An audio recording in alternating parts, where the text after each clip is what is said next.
නමස්කාර වේවා බුදුරුවනට සැමදා බුදු හිමි සරණ යමි. නමස්කාර වේවා දම්රුවනට සැමදා සදහම් සරණ යමි.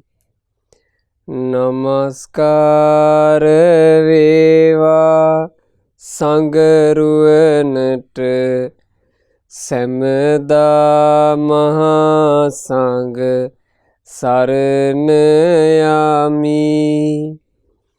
නමස්කාර වේවා තුනුරුවනට සැමදා තිසරණ සරණ යමි.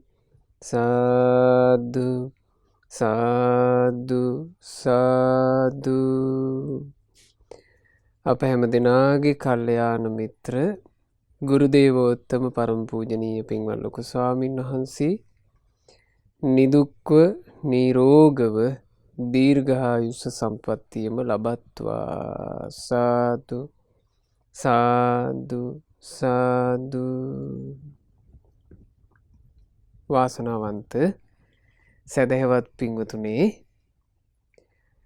කතා කිරීමේ හැකියාව කියලා කියන්නේ පින්වතුනේ මේ සංසාර ගමනේ හැමදාම ලැබෙන එකක් නෙමෙයි. කතා කරන හැකියාව. දැන් බලන්න මේ මනුස්ස ජීවිතේ අපිට කතා කරන හැකියාව ලැබී තියෙනවා. මිනිස්සු කතා කිරීමේ හැකියාව ලද පිරිසක්. ඒ කතා කිරීමේ හැකියාව තුළ මේ වචන වලින් මිනිස්සුන්ට පුළුවන් තවත් මිනිස්සෙක්ව රිදවන්නත්. ඒ වගේමයි කතා කිරීම තුළින් පුළුවන් තවත් මිනිස්සෙක්ව සනසවන්නත්. තවත් සත්වයක රිදවීම පිණිස, තවත් සත්වයක සැනසීම පිණිස මේ වචන පාවිච්චි කරන්න පුළුවන්. තවත් සත්වයක නොමග යැවීම පිණිස, තවත් සත්වයක යහමග යැවීම පිණිසත් මේ වචන කතා කරන්න පුළුවන්. ඊළඟට තවත් කෙනෙක්ව රැවටවීම පිණිසත්, තවත් කෙනෙකුට ඇත්ත වටහා දීම පිණිසත් මේ වචන පාවිච්චි කරන්න පුළුවන්. තවත් කෙනෙකුට අපකීර්තියක් හැදීම පිණිසත්, තව කෙනෙකුට කීර්තියක් හැදීම පිණිසත් වචන පාවිච්චි කරන්න පුළුවන්. දැන් මෙහෙම කියනකොට පින්වතුන්ලාට තේරෙනවා වචනය කියන එක යහපත අයහපත කියන ආකාර දෙකටම හසුරුවන්න පුළුවන්. ඔබ දන්නවා භාග්‍යවත් බුදුරජාණන් වහන්සේ දේශනා කළා වචනය වරදවා හැසිරුවොත් ඒක තමන්ගේ ජීවිතයට බොහෝ කල් අයහපත පිණිස පවතිනවා. හැබැයි යම් කිසි කෙනෙක් තමන්ගේ වචනය හරියට හැසිරෙව්වොත් එයාගේ ජීවිතයට ඒක බොහෝ කල් යහපත පිණිස පවතිනවා. සාමාන්‍ය පින්වතුනේ ජීවත් වෙනවා කියලා අපි කොයි කාටත් කරන්න තියෙන්නේ සිත කය වචනය හසුරුවා ගන්න එක. ජීවිතය කියන එක බලන්න. අපි කොයි තැනක හිටියත් පින්වතුනේ අපිට කරන්න තියෙන්නේ අපේ සිත කය වචනය පෞද්ගලිකව හසුරුව ගන්න එක. අතීතෙත් එහෙමයි වුණේ, දැනුත් එහෙමයි වෙන්නේ, අනාගතෙත් එහෙම තමයි ජීවත් වෙනවා කියන එක සිද්ධ වෙන්නේ. දැන් ජීවිතය ගත කරනකොට මිනිස්සු ඇතැම් වෙලාවට කියනවා ඉස්සර මෙහෙමයි, දැන් යුගයේ මෙහෙමයි, අනාගතේ මෙහෙම වෙයි ආදි වශයෙන් කියනවා. ඇත්ත. කලින් කලට ලෝකයේ යම් යම් වෙනස්කම් වෙනවා. මිනිස්සු අඳින විදිහ වෙනස් වෙනවා. මිනිසුන්ගේ භාෂා වෙනස් වෙනවා. මිනිස්සු පාවිච්චි කරන වාහන වෙනස් වෙනවා. මිනිසුන්ගේ විලාසිතා වෙනස් වෙනවා. සමහරවිට මිනිස්යන්ගේ මේ පැහැපත්කම් ආදිය, ශාරීරිකව තියෙන ශක්තිය ආදිය, ඊළඟට ලෙඩ රෝග වැඩිවීම ආදිය මේවා සිද්ධ වෙන්න පුළුවන්. ඒවා කොතෙකුත් සිද්ධ වෙනවා. හැබැයි ජීවත් වීම කියන එක ගත්තම කාල භේදයකින් තොරව අපි කරන්නේ මොකද්ද? හිතින් හිතනවා, කයින් ක්‍රියා කරනවා. වචනෙන් කතා කරනවා. වෙනසක් නැහැ. හැම කාලෙම එහෙමයි. එතකොට මේ සිත කය වචනේ කියන තුනෙන් හසුරුවා ගැනීමේදී ගොඩාක් සැලකිලිමත් විය යුතු. ඒත් ගොඩක් සැලකිලිමත් වෙන්නේ නැති එකක් තමයි කට. වචනය. වචනේ පිළිබඳව සැලකිලිමත් නොවුනොත් ඒක තමන්ටම විපතක් නස්පැත්තියක් බවට පත් වෙනවා. වචනේ පිළිබඳව හොඳට සැලකිලිමත් වුණොත් ඒක තමන්ටම සැපයක් බවට පත් වෙනවා. ඒ නිසා අද මේ දේශනාව සිදු කරනු ලබන්නේ වචනේ රැක ගැනීම සම්බන්ධයෙන් හොඳ වටිනා ආදර්ශයක් ඔබට ලබා දීම පිණිස අද මේ දේශනාවට දායකත්වයෙන් දරනු ලබන්නේ අබුඩාබීහි සේවයේ නියුතු පින්වත් සංජය දිලුම් මහත්මයා, ඒ වගේම ගීතිකා නිම්මානි මහත්මිය, ඒ වගේම බිනුති නිම්මානි දුව.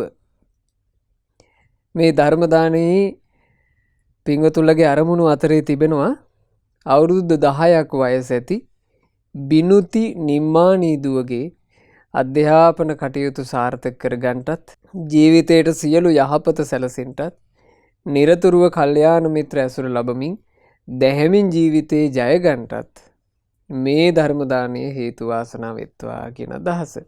ඒ නිසාමයි මේ වටින ආදර්ශය තමන්ගේ වචනේ රැකගත්තොත් ඒක කොච්චර ජීවිතේට ප්‍රයෝජනද කියන එක තේරෙන උතුම් ජාතක පුවත ඔබට සිහිපත් කළ දෙන්න කල්පනා කළේ.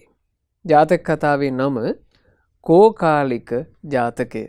සාමාන්‍යයෙන් වචනේ රැක ගැනීම ගැන කතා කරනකොට සම්බුද්ධ ශාසනයේ වචනේ නොරැකගත් චරිතයක් හැමතිස්සෙම වගේ ඉස්මතු වෙලා එනවා. ඒ තමයි කෝකාලික. කෝකාලික කියලා කියන්නේ තිලෝගුරු භාග්‍යවත් බුදුරජාණන් වහන්සේගේ සම්බුද්ධ ශාසනයේ සිවුරු පොරව ගන්න වරම ලැබපු කෙනානේ. සිවුරු දරා ගන්න වාසනාවන්ත වුණා. භාග්‍යතුන් වහන්සේව දකින්න වාසනාවන්ත වුණා. ඒ කාලේ වැඩ හිටපු මහා රහතන් වහන්සේලා දැක ගන්නට, ඒ රහතන් වහන්සේලා සමීපේ වසන්ට වාසනාව උදා වුණා. ඒ වුණාට මහා කාලකන්ණි ඉර නමක් කෝකාලික උරුම කරගත්තේ.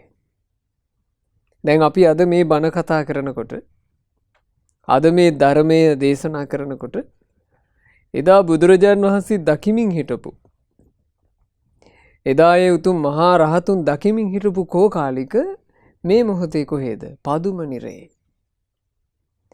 කෝකාලික පදුම නිරේ ඉපදිලා අනේක ප්‍රකාර දුක් වේදනා විඳ ඉන්නවා. කෝකාලික හැබැයි බුදුරජුන්ව දැක්කා. රහතුන්ව දැක්කා.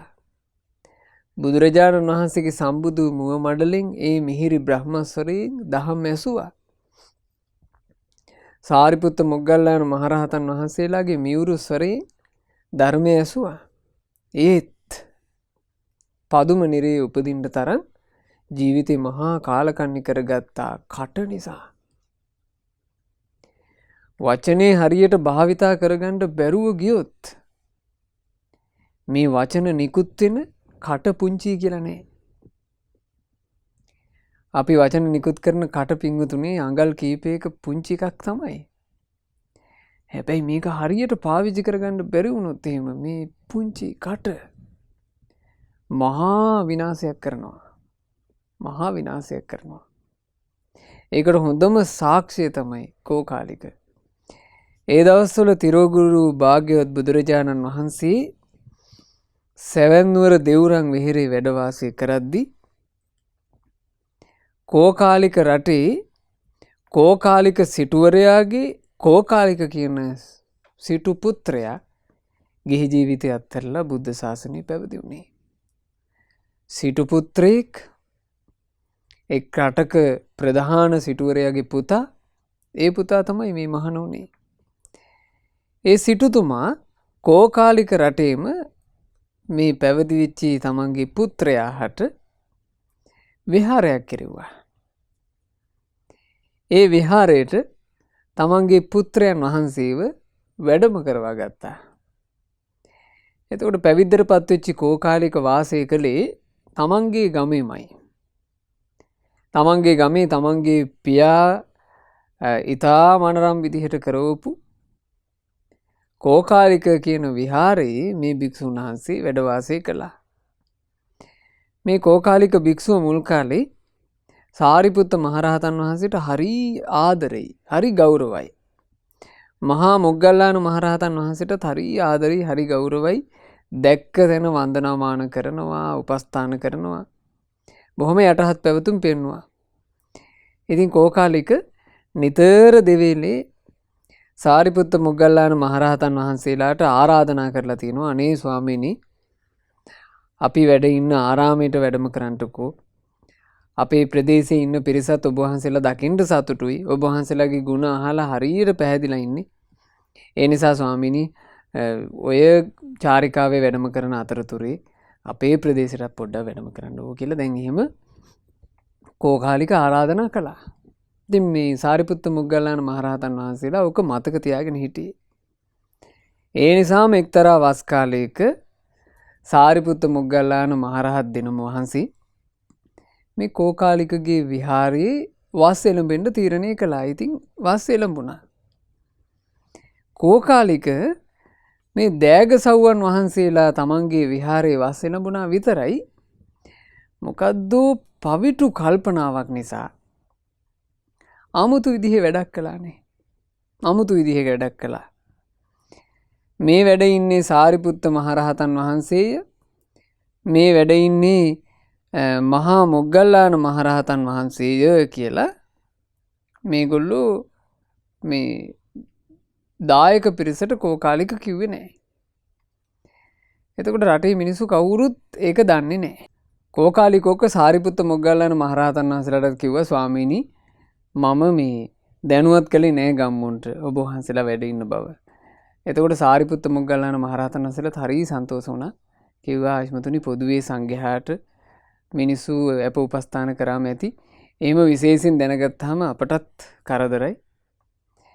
විවේකයේ පිණිස අපිත් ඒ කාරණේදී සතුටුයි කියලා.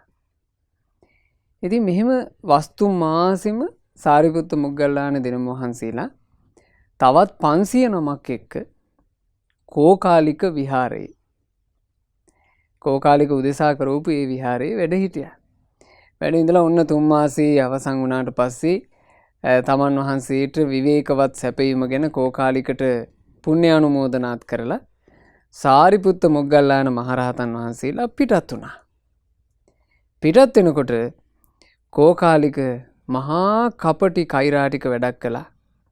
තමන්ගේ මහන් තත්ත්වකම පෙන්වන්නටත් එක්ක අගසව් දෙන මහන්සේලා වැඩිය ගමන් ගම්මුන්ව රැස් කරලා ගම්මුන්ට දොස් කියන්න පටන් ගත්තා. අනේ මන්ද ඔහෙලා නිකන් සත්තු වගේ ඔහේ කාලා බීලා ඉන්නවා. කිසිම සංඝයා කෙරෙහි විශේෂ සත්කාර සම්මානයක් නැහැ. ඔහෙලා දන්නවද මෙච්චර දවසක් මේ විහාරේ වැඩ හිටියේ කවුද කියලා? සාරිපුත්ත මහරහතන් වහන්සේ වැඩ හිටියේ. මහා මොග්ගල්ලාන මහරහතන් වහන්සේ වැඩ හිටියේ. මේ සම්බුද්ධ ශාසනේ අග්‍ර ශ්‍රාවකයන් වහන්සේලා වැඩ හිටියේ. ඔහෙලාට කිසි වගක් නැහැ. අනේ උන්වහන්සේලා මගේ ගැනත් නිකන් මොනවා හරි හිතුවාද දන්නේ. එයා කිසි විශේෂ සැලකිල්ලක් තිබුණේ නැහැ කියලා. දැන් මෙහෙම කිව්වා දායකයන්ට. දායකයෝ හරි කම්පාවටපත් වුණා. අනේ ස්වාමීනි, ඔබ වහන්සේ අපට කියන්න එපැයි. ඔබ වහන්සේ කීවා නම් අපි කොච්චර සත්කාර සම්මාන කරනවාද කියලා මිනිස්සු මේ මොහොතේම අර රැස්වීම ඉක්මනට අවසන් කරලා ගෙවල් වලට දිව්වා. මිනිසුන්ගේ තියෙනවා නම් යම් වටින පහේ දේවල්.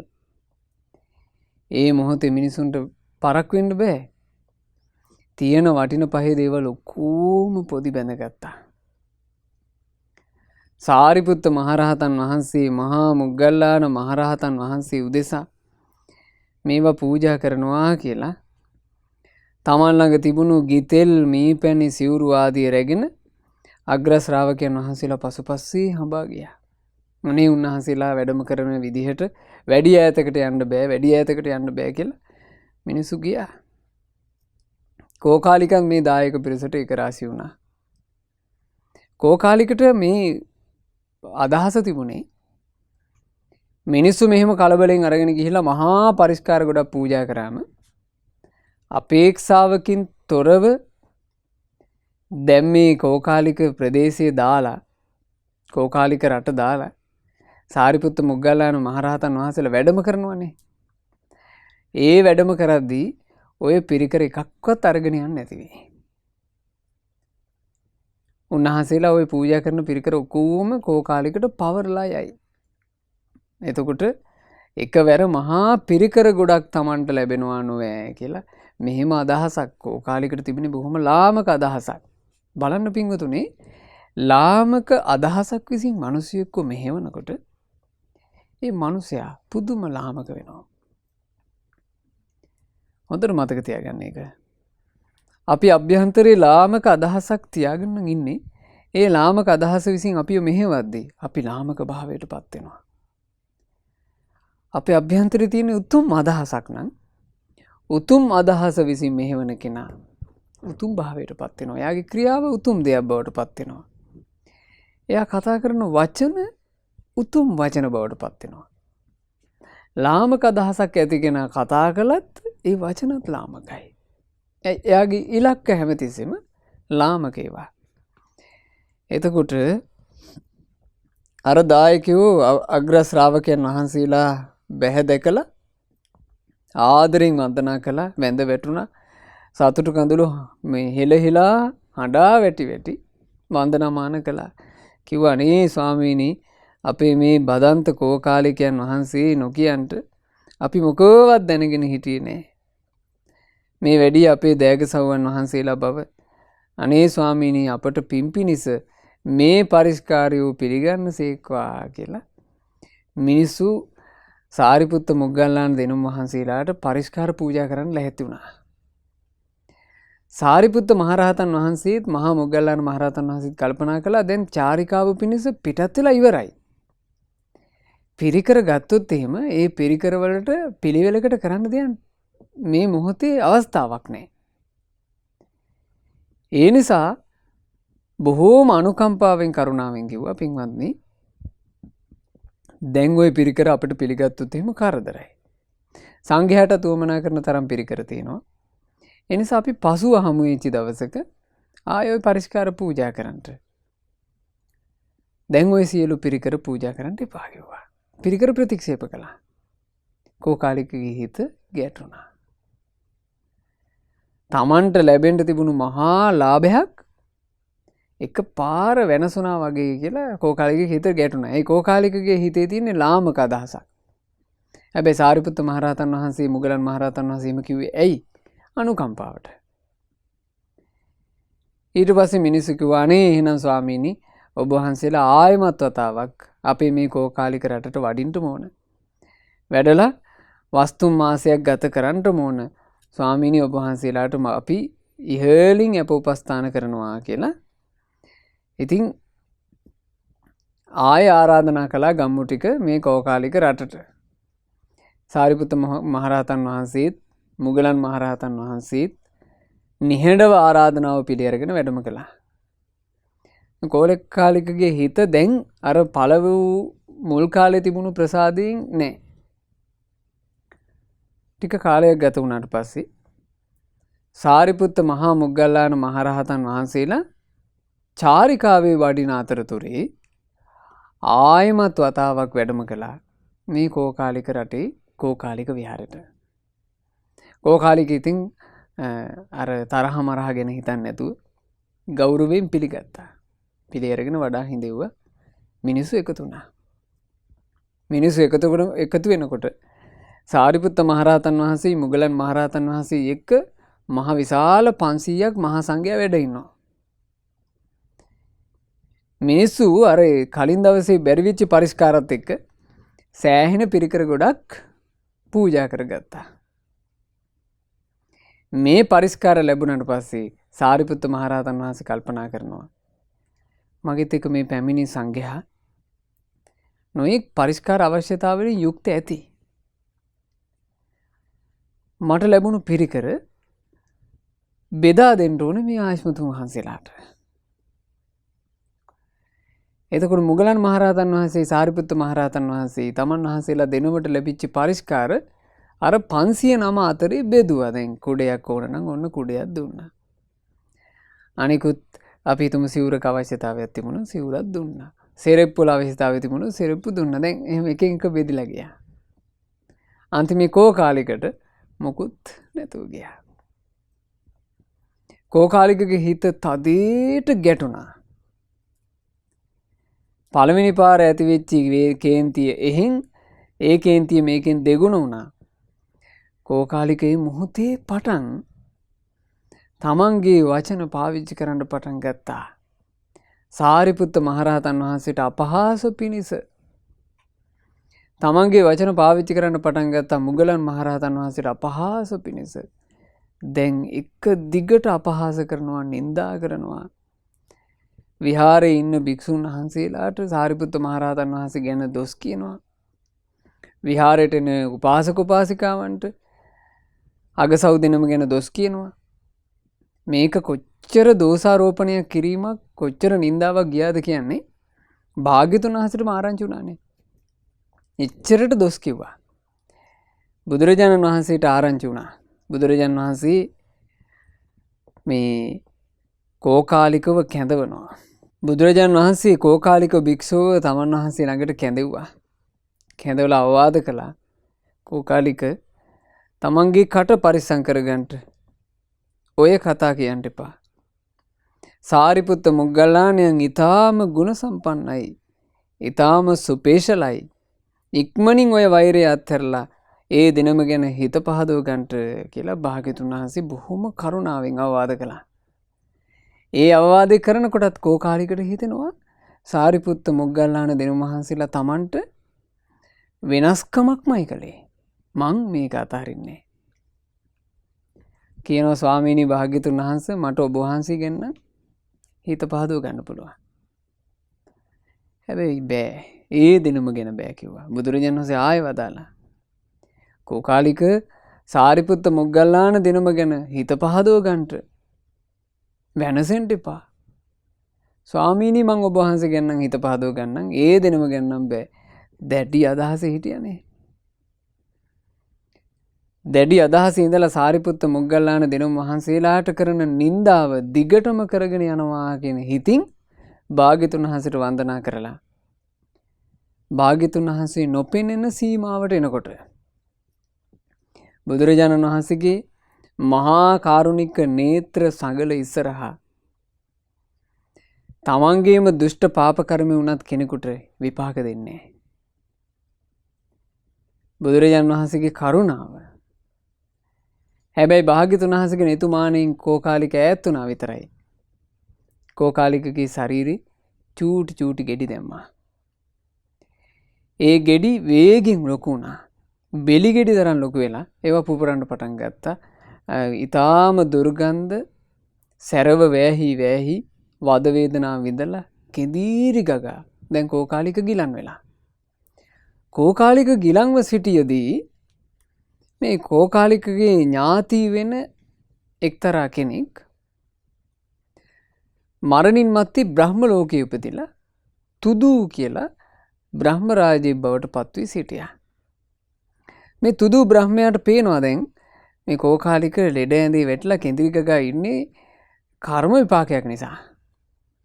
කර්ම විපාකය මොකද්ද? සාරිපුත්ත මොග්ගල්ලාන දෙනුම් වහන්සේලා ගැන සිත අපහදවාගෙන මේ වචනයෙන් නිඳා කිරීම. සාමාන්‍යයෙන් අපි ওই නිඳා කරන ඒවා හිම පිඟුතුනේ අපි සතුටක් විඳ විඳ කරනවා. හැබැයි මේ නින්දාව Tamanටම කරකැවෙන්නේ කියන එක ගැන අදහසක් අපේ හිතේ නැහැ. කර්ම ඵලය ගැන ධර්මය අහන්න ඕන. එතකොටයි තේරෙන්නේ අපි මේ වචන එළියට පිට කරාට පින්වතුනේ එළියට පිට කිරීම කියන එක ඇත්තටම සිද්ධ වෙන්නේ තමන්ගේ ජීවිතේ පැත්තට හරෙන එකයි. අපි බොරු කියනකොට ඒ බොරුව පිට කළා වුණාට ඇත්තටම වෙන්නේ බොරුව කියන පාප කර්මය තමන්ගේ ජීවිතේට ආවා. අපි කේලමක් කියනකොට කේලම් කීමේ පාප කර්මය තමන්ගේ ජීවිතේට එනවා. අපි පරුස වචන කතා කරනකොට පරුස වචනේ පාප කර්මය තමන්ගේ ජීවිතයට එනවා. ඒක වචනයක් විදිහට යනවා තමයි. ඒ යන සැනින්ම තමන්ගේ ජීවිතයට ඒ පාප කර්මය එනවා. ගුණවතුන්ට නිඳා කරනකොට අපහාස කරනකොට ඒක කරකැවිලා තමන්ටම එනවා. අපි යම් විදිහකින් කාට හරි අභූත චෝදනා හදනකොට කරකැවිලා Tamanට වෙනවා. මේක හොඳට මතක තියාගන්න.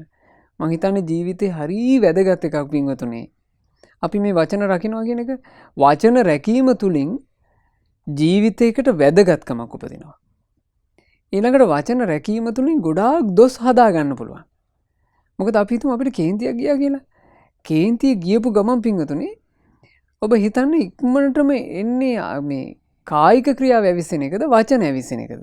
වචන ඇවිස්සෙන්නේ. වචන පාලනේ නැතුව ගියපු ගමන් ඔන්න අපි කියවගෙන යනවා. අන්තිම මේක අතින් පයින් ගහගෙන එක්කෝ ආයුධයෙන් ගහගෙන මරා ගන්න තැනට මේක යනවා. හැබැයි වචනේ පාලනේ වුණොත් වචනේ පාලනේ වුණොත් සමහරට ප්‍රශ්න එතනින් විසදෙනවා. එනිසා හරි වටින එකක්. අපි සමහරවිට දැකලා තියෙනවා ඇතැම් පෞල් ජීවිත සම්පූර්ණයෙන් වෙනසින්ට හේතු වෙලා තින්නේ එක වචනයක්. ඒ වචනේ පිට නොකර හිටියා නම් ඒ පෞල් ජීවිතේ වෙනසෙන්නේ නැතුව රැකෙන්න තිබුණා. ඒ නිසා මේ කියන කාරණා පින්වතුන්ලා සාමාන්‍ය සමාජයේ ජීවත් වෙනකොට ඕන තරම් දකින්න දේවල්, ඕන තරම් මුණ ගැහෙන දේවල්. ඒ නිසා අපි අපේ හිත ඇතුළට හොඳට කාවද්ද ගත්තොත් මේ අවවාද පින්වතුනි අපිට මේ ගත කරන අවුරුදු 60 70 80 බොහොම සැනසille ගෙවන්න පුළුවන් වෙයි. හිතට හිතට දාගන්න. මම නම් මගේ වචනේ රකින්නවා. අපිට බෑනේ තව කෙනෙක්ගේ වචන රකින්න. වචනේ රැකගන්න කියලා අපි ඔබට අවවාද කරනවා. භාග්‍යතුන් වහන්සේ අපට අවවාද කළා. රැක ගැනීම කවුද කළ යුත්තේ? තම තමා විසින්. ඉතින් කෝකාලිකට අර තුදු බ්‍රහ්මයා ඇවිල්ලා අවවාද කළා. තුදු බ්‍රහ්මයා කියනවා කෝකාලික බලන්න දැන් ඔබ ඔය ලෙඩ වෙලා. ඔබ දන්නවද ඔය ලෙඩේ හැදුනේ මොකක් නිසාද කියලා? සාරිපුත්ත මොග්ගල්ලාන දෙවියන් වහන්සේලා ගැන හිතා පහදව ගත්තේ කොය? ඒ නිසා කෝකාලික තාම ප්‍රමාද නැහැ. භාග්‍යතුන් වහන්සේ කියපු වචනේ සිහි කරලා හිත පහදව ගන්න. ඔබ යලි සුව වෙනවා කිව්වා. එතකොට කෝකාලික බැලුවා මේ බ්‍රහ්මයා දිහා. දැන් බ්‍රහ්මයේ කියලා කිව්වහම පින්වතුනේ බැබලි නින්න ඇත්තේ. මේ බ්‍රහ්මයා කියපු කතාවටවත් කෝකාලිකගේ හිත නැමුන්නේ නේ. කෝකාලික බ්‍රහ්මයා දිහා බලලා කියනවා දැන් ඔහෙ කවුද? මං තුදු කිව්වා. ඔහෙ කොහෙන්ද ආවේ? බ්‍රහ්ම ලෝකෙන් ආවේ මං. දැන් බලනවා තමුන් වැරද්දන්නේ මේ කරලා තියෙන්නේ. තමුන් මගේ වැරදි පෙන්වන්න එන්නේ. තමුන් බ්‍රහ්ම ලෝකේ ගියා නම් බ්‍රහ්ම ලෝකේ ඉන්න එපේ. මේ මොකට මගේ කුටියට ආවද කියලා බ්‍රහ්මයාට දොස් කිව්වා. මේ මොකට මගේ කුටියට ආවද කියලා අර බ්‍රහ්මයාට දොස් කිව්වා. එතකොට මේ බ්‍රහ්ම රාජයා කිව්වා ඔහොම තමයි කෝකාලික පෞකාරයාට. පෞකාරයා තමන්ව වනස ගන්න කෙටේරිය තමන්ගේ කටේ තියාගෙන ඉන්නේ කියලා බ්‍රහ්ම රාජයා නැතුව ගියා. ඉතින් කෝකාලික වැඩි කාලයක් හිටියේ නෑ. ඒ ලෙඩෙම්ම හොඳටම අසාධ්‍ය වෙලා මිය පරලෝ ගියා. මිය ගිහිල්ලා අති භයංකාර වූ ගෝර කටුක දුක් ඇති පදුම නිරේ උපන්නා. කෝකාලිකගේ වියෝවෙන් පස්සේ ලෞතර භාග්‍යවත් බුදුරජාණන් වහන්සේ කෝකාලිකගේ ගතිය ගැන පරලෝ ජීවිතය ගැන භික්ෂුන්ට දේශනා කළා. මහණෙනි කෝකාලික පදුම නිරේ උපන්නේ. කොච්චර සංවේගයක් හටගන්න ඇතිද? සිවුරු දරාගෙන හිටපු කෙනෙක්, භික්ෂු සංඝයා අතරේ හිටපු කෙනෙක්, බුදුරජාණන් වහන්සේ දැක්ක කෙනෙක්. එහෙම නිරේ උපන්න කිව්වහම භික්ෂුන් වහන්සේලා ඕක ධම් සභා මණ්ඩපේ කතා කර කර හිටියා. අයියෝ බලන්න ආයස්මතුනි අපේ මේ කෝකාලික ආයස්මතුන්ට වෙච්ච දෙයක්. මේ තමන්ගේ කට පරිසම් කරගන්න බැරිවීම නිසා මහා නස්පැත්තයක් කරගත්තනේ කියලා ඕක කතා වෙමින් හිටියා. එතකොට බලන්න පිංගුතුනි මේ කතා පුවත කට වරද්දගත්ත පුද්ගලයාට වෙන බාහිර කෙනෙක් අනුතුරු කළේ නෑනේ. දැන් සාරිපුත්ත මහරහතන් වහන්සේ ශාප කරලද කෝකාලික නිරේ ගියේ? මුගලන් මහරහතන් වහන්සේ ශාප කරලද කෝකාලික නිරේ ගියේ? භාග්‍යතුන් වහන්සේ ශාප කරලද කෝකාලික නිරේ ගියේ? එහෙම නැත්නම් අර බ්‍රහ්මයා ශාප කරලාද කෝකාලික නිරේ ගියේ? නෑ. තමන්ගේ කට නිසා. තමන් වරද්ද ගත්ත නිසා. ඒ ගුණවතුන් වහන්සේලාට ඒ සිල්වතුන් වහන්සේලාට කිසි හානියක් උන්නේ නෑ. ඒ උත්තමයෝ මේ පුද්ගලයාට හානි වේවා කියලා හිතුවේත් නෑ. හැබැයි තමන්ගේ වල තමන්ම කපා ගත්තා. අදටත් කොච්චර පේනවද? ඒ නිසා හොඳට පුංචි කාලේ ඉඳලම දරුවන්ට පුරුදු කරන්න පින්වතුනේ කට පරිස්සම් කර ගැනීම. සමහරවිට අපි දකිනවා අපිට ඇතැම්මු කියනවා මේ පුංචි ළමයි නාට්‍ය ආදී බැලීම තුලින් වයසට නොගැලපෙන වචන පුරුදු වෙනවා. ඊළඟට ඔය ඇතැම් රේඩියෝ නාලිකා ඇසීම තුලින් නිකන් නොහොබිනා වචන කතා කරන්න හුරු වෙනවා. එතකොට අම්මා තාත්තා දෙන්න අනේ මේ දරු පැටියගේ හොරතරේනේ කියලා කම්බුල් දෙකක් මිරිකලා ඔය ඕන වචනයක් කියන්න දෙනවා. අනතුර දකින්නේ. අවසානයේ ඒ දරුවාගේ ජීවිතේ තමන්ගේම කට විසින් මනසා දාන හැටි ඒ දරුවා දන්නේ නැහැ. එතකොට දෙමව්පියෝ අකාරුණිකයි. ඒ නිසා දෙමව්පියෝ විදිහට දරුවෙකුගේ ජීවිතේ ඔබ ගොඩාක් රකින්න ඕන එකක්. ඒ දරුවා කතා කරන වචන. අම්මට තාත්තට වැදගත්කමක් දෙන්නේ නැතුව කතා කරන්න ඉඩ දෙන්න එපා. ගුරුවරයෙකුට වැදගත්කමක් ගෞරවයක් නැතුව කතා කරන්න ඉඩ දෙන්න එපා. වැඩිහිටියෙකුට වැඩිමහල් සහෝදරයාට සහෝදරියට අගෞරව කරලා කතා කරන්න ඉඩ තියන්න එපා. ඒවා දුටු වහ හදන්න. ඔබේ දරුවාව ඔබට රැක ගන්න පුළුවන්. නැත්තම් පින්වතුනි මේ යන ක්‍රමත් එක්ක අනාගතේ මොනවා වෙයිද දන්නේ නැහැ. තමන්ගේම කටවල් නිසා තමන්ම වනසාගත්ත ප්‍රජාවක් අනාගතේ ඉඳීවි. දැන් මොකද දැන් නිന്ദා අපහාස කියන ඒවා නිකන් සෙල්ලමක් වගේ. අනිත් මිනිස්සුන්ට අභූත චෝදනා හදනවා කියන එක ක්‍රීඩාවක් වගේ. සරල වෙලා කරන්න සරලයි. විපාකේ නම් පින්වතුනි හරිම සංකීර්ණයි. විපාකේ හරි සංකීර්ණයි. බලන්න කෝකාලික අර සුළු කාල වකවානුවක් අග්‍රශ්‍රාවක දිනුම් වහන්සේලාට නිന്ദා අපහාසය හදා ඉඳලා අවසානයේ තමන්ගේ පාර කපා ගත්ත හැටි. භික්ෂුන් වහන්සේලා මේක කතා වෙද්දී භාග්‍යතුන් වහන්සේ එතෙන්ට වැඩම කළා. බුදුරජාණන් වහන්සේ භික්ෂුන්ගෙන් අහනවා මහණෙනි ඔබ කුමක්ද කතා කරමින් හිටියේ?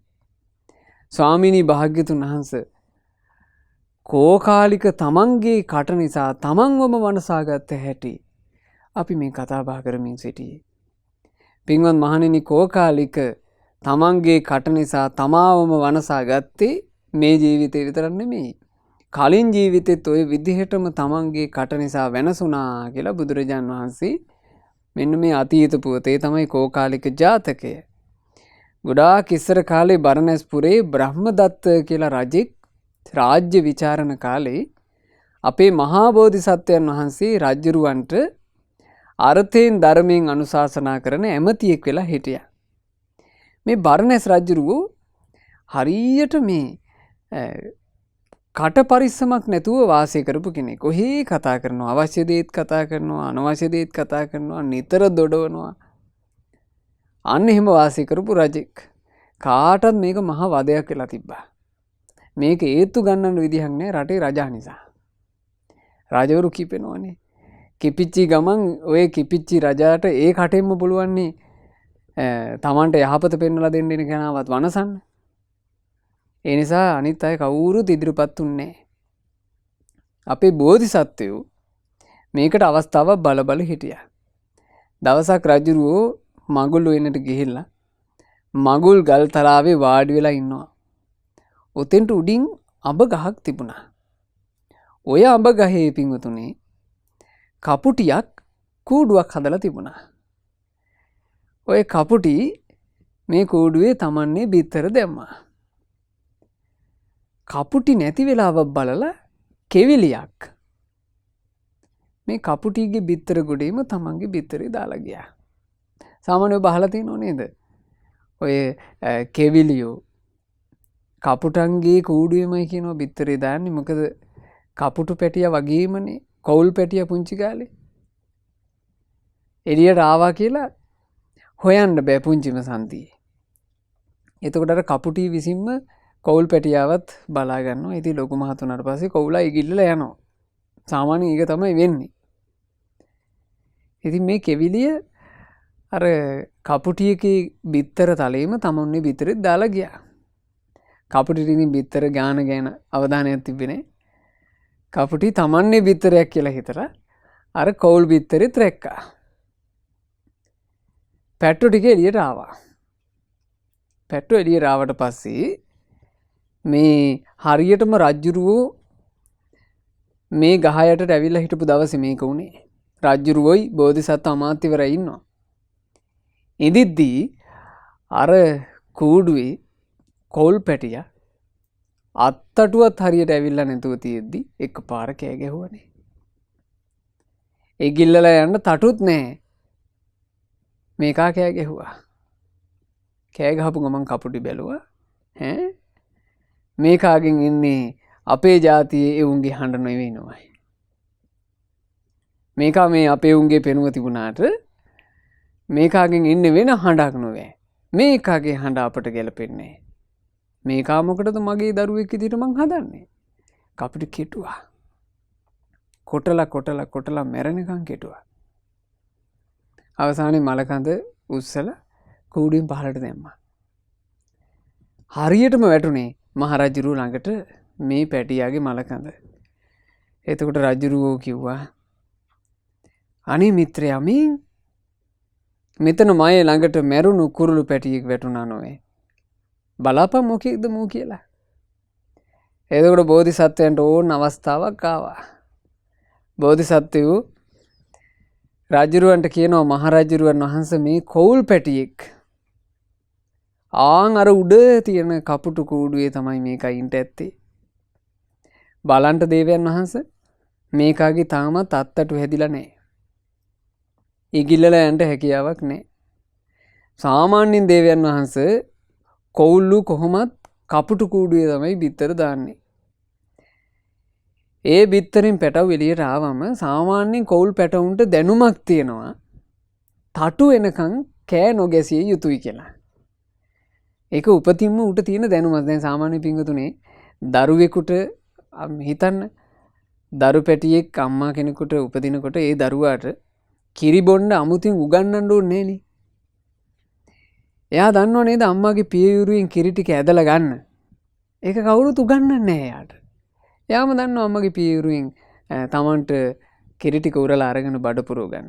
ඒ වගේ මේ එක එක සත්තුන්ට තියෙනවනේ සහජයෙන් හැකියාව.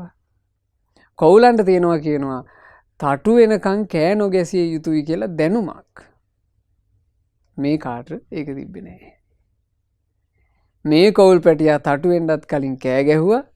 නොකාලේ කෑ ගැසීම නිසා අර කපුටියගේ මේ කේන්තියට ලක් වෙලා අවසානයේ නිර්පරාදී මිය පරලොවට සිද්ධ වුණා. ඒ නිසා මහරජුරුවනි මිනිස්සු වුණත් තිරිසන් සත්තු වුණත් ඕනෑවට වඩා කෑ ගහන්න ගියොතින් ඒක මහා නස්පැත්තිය පිණිස හේතු වෙනවා. මේ තියෙන්නේ ස්පනා පිටම ඒකට සාක්කි කියලා අර කවුල් පැටියාව පෙන්නවා. ඒකල මෙන්න මෙහෙම ගාථා කිව්වා. කතා කරන්නට කාලය තවම ඇවිත් නෑ Tamanට. නමුත් එයා ඕනෑවට වඩා දොඩනවා නම් කෝල් පුතා කපුටියකින් පහර වැදී මෙරි වැටුණුසේ නිකරුණේම මහත් විපතකට පත්වන්නේ. ඊතා හොඳින් මුවහත් කළ ආයුධයකට වඩා ඉක්මනින් භයානක විසක් කැවුනාටත් වඩා ඉක්මනින් නපුරු වචන කියන කෙනා විනාශයට පත්වන්නේ. නපුරු වචන, නින්දා වචන, ගරහා කරන වචන, හෙලා දකින වචන කවමදාකවත් අපි අපේ කටෙන් පිට කරන්න හොඳ නැහැ. ඒ කටෙන් පිට කරනවා කියන එක හරියට ඊතා මුවහත් ආයුධයකින් අපට අනතුරක් වෙනවට වඩා භයානක විසක් ඇවිලා අනතුරක් වෙනවට වඩා අපට අනතුරක්. වචනින් නපුරු දේ පිට කිරීම. එනිසා ලොව නැනවතා තම වචනේ නිසි ලෙස රකිමින් අකාලයත් සුදුසු කලත් දැනගෙනමයි කතා කරන්නේ. තමා හා සමාන වූ කෙනෙකු සමග වුවත් වැඩිය කතා නොකිරීමයි කළ යුතු වන්නේ. හරි වටිනා ආදර්ශයක්. වැඩිය කතා නොකිරීම අපි අපේ ජීවිතේට එකතු කරගත යුතු අංගයක්. ගොඩාක් කතා කරන්න ඕනේ. ගොඩාක් කතා කිරීම තුළ Tamanට වරදින්න තියෙන ඉඩත් ගොඩක් වැඩි. කාලෙත් අපතේ යනවා. වැදගත්කම නැතු වෙනවා. හැබැයි කෙනෙක් කතා කරන්නේ අඩුවෙන් නම්. කතා කළොත් වැදගත් දෙයක්ම විතරයි නම් කතා කරන්නේ. හිතක තැම්පත් කරගන්න වටින අර්ථයක්ම විතරයි නම් කතා කරන්නේ. ඒ මනුස්සයාගේ කාලෙත් ඉතුරුයි. මනුස්සයාගේ වැදගත්කමත් රැකෙනවා. වරදින්න තියෙන අවස්ථාත් ගොඩාක් අඩුයි. ඔබ පුරුදු වෙන්න. අපි අඩුවෙන් කතා කිරීම කියන එක පුරුදුනොත් පින්වතුනි ටික කාලයක් යනකොට ඒක අපේ ජීවිතේ හුරුවක් වෙනවා. ඊට පස්සේ ඒක අපිට හරි පහසුවක්. විමසන නුවණැති කෙනා පමණින් දොඩනා කෙනා කතා කරන වෙලාවේදී පමණටමයි කතා කරන්නේ. එබඳු කෙනා නාගයන්ව ඩැහැගන්නා ගුරුලෙකු විලසේ තමන්ට සතුරු අයත් සිය වසඟෙට ගන්නේ. ලස්සනට කතා කරන්න දක්ෂ නම් කෙනෙක් ඒ ලස්සනට කතා කරන්න දක්ෂ කෙනා තමන්ගේ සතුරන්වත් තමන් වසඟෙට ගන්නවා කියනවා. ප්‍රිය වචනය කියලා කියන්නේ එහෙම සුන්දර දෙයක්. සමහරවිට තමන්ට සතුරුකම් කරන වෛරක්කාරයෙකුට ප්‍රිය වචනයෙන් කතා කරොත් පින්වතුනි වෛරේ සංසිඳෙන්න ඒකත් ඇති. වෛරේ සංසිඳෙන්න ඒකත් ඇති. ඉතින් මිත්‍ර පිරිස ගැන කවර කතාදනේ?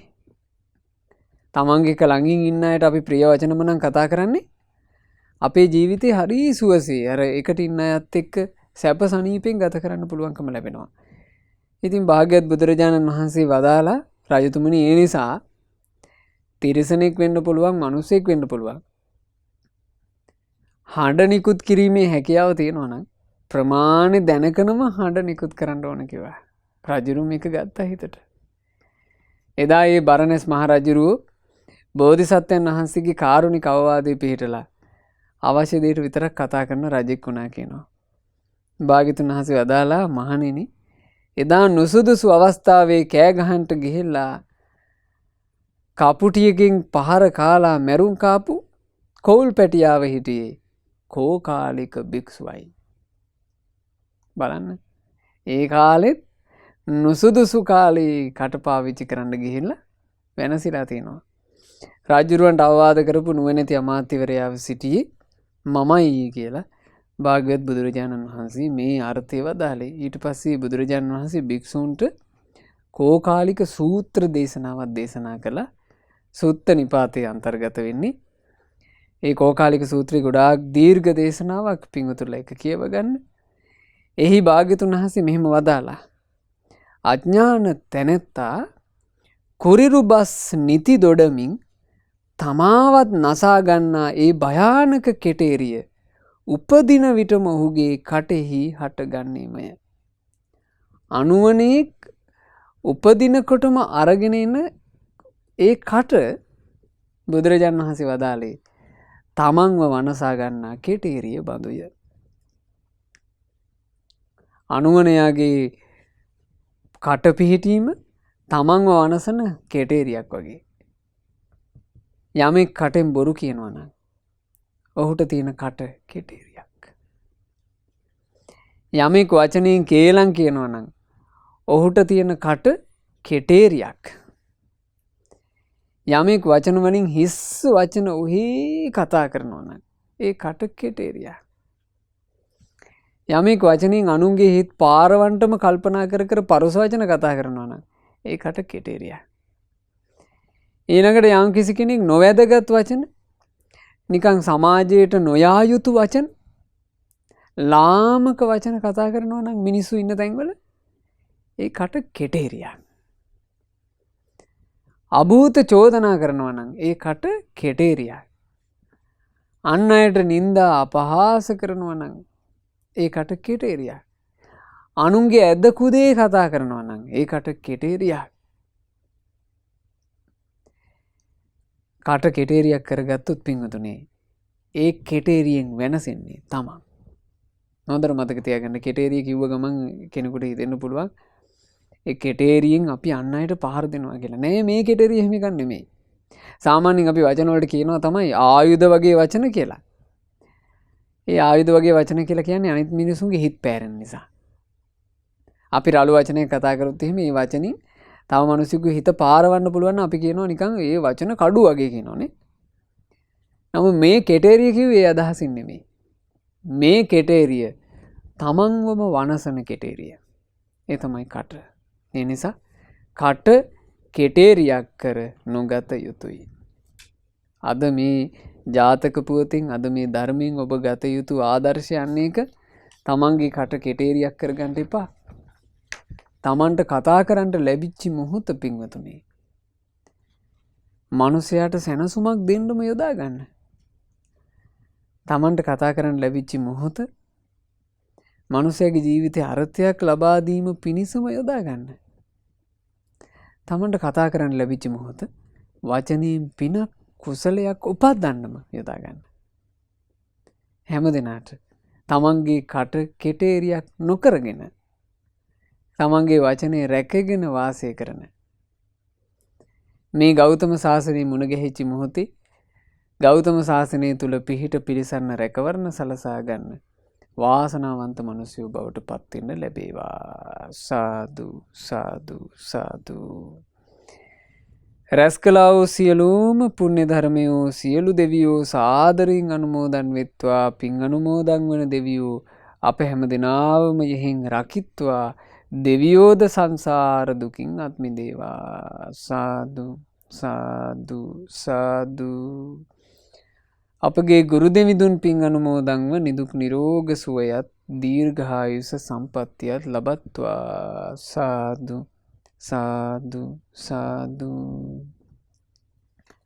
අද ධර්ම දානයන් සිදු කළ අබුඩාබිහි සේවයේ නියුතු ඒ පින්වත් සංජය දිලුම් මහත්මයා ගීතිකා නිම්මානි මහත්මියගේ ආදරණීය දෙමාපියන් වන සුජීවත්ව සිටින පින්වත් ඩී.එන්.ද සිල්වා පියාණන්ටත් ගුණවතී පතිරණ ආදරණීය මෑණියන්ටත් ලක්ෂ්මන් මාතරාරච්චි පියාණන්ටත් කේ.එච්.බී. රංජනී ආදරණීය මෑණියන්ටත් මේ සියලු පුණ්‍ය ධර්මය අනුමෝදන් වෙලා දෙමාපියන් නිදුක් නිරෝග සුවයම ලබත්වා. දීර්ඝායුෂ සම්පන්නිය ලබත්වා. කිසිම කරදරයකින් බාධාවකින් හිරිහැරයකින් පීඩාවකින් තොරව තමුන්ගේ ජීවිතේට සුවසේම පින් කුසල් කරගන්නට ලැබේවා. ගෞතම සාසනයේ චතුරාර්ය සත්‍ය ධර්මය අවබෝධ කරන්ට ඒ ආදරණීය දෙමාපියන්ට මේ ධර්ම දාණය ඒකාන්තයෙන්ම ආශිර්වාදයක් වෙත්වා කියලා අපි සෙත් පතනවා. රැස් කරගන්න යෙදුණු සියලුම පුණ්‍ය ධර්මයෝ අබුඩාබිහි සේවයේ නියුතු ඒ පින්වත් සංජය දුලුම් මහත්මයාගේ නමිනුත් ගීතිකා නිම්මානි මහත්මියගේ නමිනුත් මියයන්ට යෙදුණු සියලු ඥාතීන්ට අනුමෝදන් වෙලා ඥාතීන්ගේ පරලෝ ජීවිතේ සැපයටම පත්වෙත්වා. අපගේ ඥාතීන් ඉක්මන් භවයකදීම සංසාර දුකින් අත් මිදෙත්වා කියන ප්‍රාර්ථනාවෙන් පින් අනුමෝදන් කරන්න. අවුරුදු 10ක් වයස ඇති පින්වත් බිනුති නිම්මානි දුවට මේ සියලුම පුණ්‍ය ධර්මය අනුමෝදන් වෙලා දුවගේ අධ්‍යාපන කටයුතු ਸਰව ප්‍රකාරයෙන්ම සාර්ථක වෙත්වා. දුවගේ ජීවිතයට නිරතුරු උතුම් කල්යාණ මිත්‍ර ඇසුර සත්පුරුෂ ඇසුරම ලැබෙත්වා. ධාර්මිකව තමන්ගේ ජීවිතය ගොඩනගා ගන්නට ලැබෙත්වා. ගෞතම බුදුරජාණන් වහන්සේ සරණ ගියපු ශ්‍රාවක දුවක් බවට පත් වෙලා සම්බුද්ධ ශාසනය පිළිසරණ ලබා ගන්නට ඒ සිඟිති දුවට වාසනාව ලැබේවා කියලා අපි ආශිර්වාද කරනවා, සෙත් ප්‍රාර්ථනා කරනවා. ධර්ම දාන සිදු කළ අබුඩාබිහි සේවයේ නියුතු පින්වත් සංජය දිනුම් මහත්මයාත් ගීතිකා නිම්මානි මහත්මියත් පවුලේ සියලු දෙනාත් ඥාති හිත මිත්‍රාදීන් ඇතුළු පින්වතුන්ලා කොයි කවුරුත් සතුටු වෙන්න. අද පින්වතුන්ලාගේ ධර්ම දාණයෙන් ලෝකේ බොහෝ දෙනෙකුට තමන්ගේ වචනය ආරක්ෂා කර ගැනීමේ වටිනාකම අහන්න ලැබුණා. මේක අහලා මේක හිතේ රඳවාගෙන යම් මිනිස්සෙක් තමන්ගේ වචනේ රැකගන්න දරන උත්සාහයක් ගානේ ඒ තුලින් රැස් කරගන්නා පිනක් ගානේ ඔබේ පින වැඩෙනවා. ඒ නිසා පින්වතුන්ලා ධර්ම දානය ගැන ගොඩාක් සතුටු වෙන්න. රැස් කරපු උදාරතර පුණ්‍ය ධර්මයේ පින්වතුන්ලාගේ ජීවිතේට ඒකාන්ත කොට සැපේ පිණිස හේතු වේවා. නිදුක් නිරෝග සුවය දීර්ඝායුෂ සැලසේවා. ජීවිතේ කරන කින රැකී ආරක්ෂා ව්‍යාපාර ආදී දියුණුවටපත් වේවා. දරුවන්ගේ අධ්‍යාපන කටයුතු ආදී සාර්ථක වේවා. කරදර බාධා වලින් තොරව සැනසෙල්ලේ ජීවිතේ ගත කරන්නට ලැබේවා. ශ්‍රද්ධා මාසික ධර්ම දාන සමාජික පින්වතුන්ලටත් ශ්‍රද්ධා කාර්ය මණ්ඩලයේ සියලු දෙනාටත් ඒ වගේම සුපින්වත් ඔබ හැම දෙනාට මේ ගෞතම බුදු සසුන තුලම චතුරාර්ය සත්‍ය ධර්මය අවබෝධ කරන්නට වාසනාව ලැබේවා. තෙරුවන් සරණයි. නමෝ බුද්ධාය. මෙවැනි වටිනා ධර්ම දේශනා ශ්‍රවණය කිරීමට ශ්‍රද්ධා ඩේලි YouTube චැනලය සබස්ක්‍රයිබ් කරන්න.